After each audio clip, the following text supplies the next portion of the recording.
Vamos a resolver un ejercicio de un tetraedro regular. El enunciado dice lo siguiente. El segmento AO es una de las alturas de un tetraedro regular. Si nos basamos en esto, sabemos que el tetraedro regular es aquella superficie que tiene cuatro caras triángulos equiláteros. Si nos dan un vértice que es uno de los vértices, sabemos que los otros tres que faltan, de los cuatro que tiene, se encuentran en un plano perpendicular a dicha altura. El vértice opuesto A es la cara BCD, el vértice opuesto a D es la cara ABC, etcétera, etcétera. El ejercicio como dato nos dan las alturas, una de las alturas que es la distancia de un vértice a la cara opuesta. Pues sabemos que la cara opuesta debe ser perpendicular a dicha altura, que eso es la altura del tetraedro.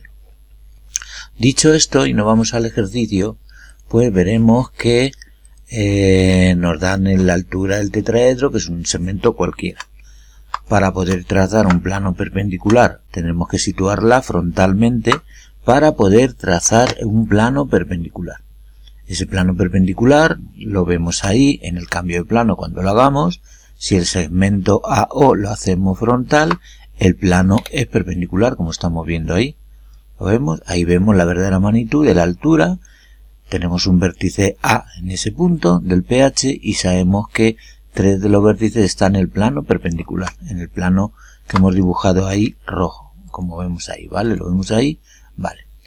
Ahora, tenemos que aplicar el siguiente concepto. Si el dato es la altura del tetraedro, si fuera el dato la altura de, la arista, pues podríamos dibujar la cara y su sección principal, que es la que vemos ahí, con esos lados y ese altura de cara y arista. Pero como el dato no es la arista, tendremos que aplicar el concepto de semejanza. Dibujaremos una cara cualquiera, cuyos lados son lados de un triángulo equilátero, dibujaríamos la sección principal, que sabemos que es un triángulo isósceles, altura de cara y arista, y ahora por semejanza obtener el valor real de la arista real. Como el dato es la altura del tetraedro, que es la distancia de un vértice a la cara opuesta, que ahí lo vemos en verdadera magnitud, pues lanzamos la perpendicular y dibujamos el triángulo semejante. Esa sería la sección principal relativa al dato altura del tetraedro AO, que es el segmento que nos dan como dato, y obtener así el valor real de la arista, que es ese valor, ¿vale?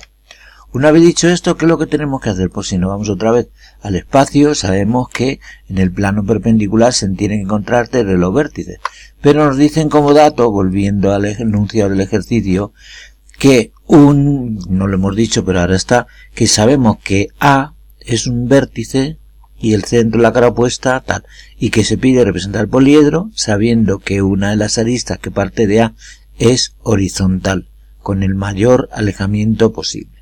Si es horizontal, como estábamos viendo, entonces si A tiene cota 0, la arista que parte de A, una de ellas, tiene que ser horizontal, es decir, que el otro vértice cota 0. Es decir, que tiene que encontrarse en este plano perpendicular, vértice opuesto al A, y también se tiene que encontrar en el pH, con lo cual, si dibujamos una circunferencia con centro en A y radio la arista real que hemos calculado anteriormente, obtenemos ese punto que es el punto real. Vértice opuesto a la cara A del vértice A y que es horizontal. Ese segmento es horizontal. Entonces dibujaríamos vamos a ver, una línea que partiera de ese punto y ese otro punto. Dibujaríamos en ese plano, una cara en verdadera magnitud. Tendríamos que abatir ese plano y dibujar el triángulo en verdadera magnitud. En el cambio de plano tenemos hecho el cambio de plano, el segmento ha quedado frontal, el plano ha quedado ahí más o menos perpendicular, ahí sí lo vemos perpendicular, y lo tendríamos que abatir lógicamente para dibujar el triángulo equilátero en verdadera magnitud, sabiendo que su centro es O y cuyo uno de sus vértices tiene que estar en la traza horizontal como intersección del plano perpendicular y la arista que nos dicen que es horizontal. Ese punto tiene que tener cota 0. El proceso en el sistema diédrico sería el siguiente. Haríamos un cambio de plano para que el segmento OA, donde está que es la altura del tetraedro, quede frontal. Dibujamos una línea de tierra paralela a la proyección horizontal y dibujamos los puntos A y O con las cotas que tengan en la proyección vertical original. Siguiente paso, dibujaríamos un plano perpendicular como el P, que ahí veríamos en el cambio de plano en verdadera magnitud el plano perpendicular, y su traza horizontal es perpendicular a la línea de tierra. Ese sería el plano de canto, que es perpendicular. Siguiente paso, abatiríamos el plano, consecuentemente el punto O, que es lo único que tenemos del plano, y dibujaríamos la circunferencia, como vamos a ver ahora, circunscrita a la cara, en el abatimiento, para el cual teníamos que tener en cuenta lo siguiente. Como el dato no es la arista, ya lo hemos dicho, el dato no es la arista, que es la altura de cara, dibujaríamos una cara cualquiera, la sección principal relativa a esa cara, que es la que estoy señalando, y por semejanza con la altura de A, con la altura del tetraedro, que es OA, pues obtendríamos la arista. Siguiente paso, ¿cuál sería? Pues dibujar la cara y con sus alturas dibujar la circunferencia circunscrita a las caras. A la cara, a cada una de las caras, quería decir. Eso implicaría que al dibujar la circunferencia, esa circunferencia cuyo centro es O y cuyo radio es el que hemos obtenido anteriormente, pues sería el lugar geométrico de los posibles centros vértices de la cara situada en el plano P.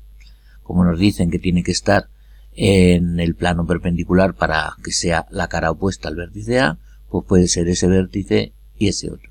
Elegimos el que tiene mayor alejamiento, que es ese punto B, y dibujamos la cara, sabiendo que al dibujar la cara, si es un vértice, es un triángulo equilátero, que la distancia del vértice B que he obtenido previamente al centro de esa circunferencia es 2/3 de la altura de cara, obtendríamos la perpendicular.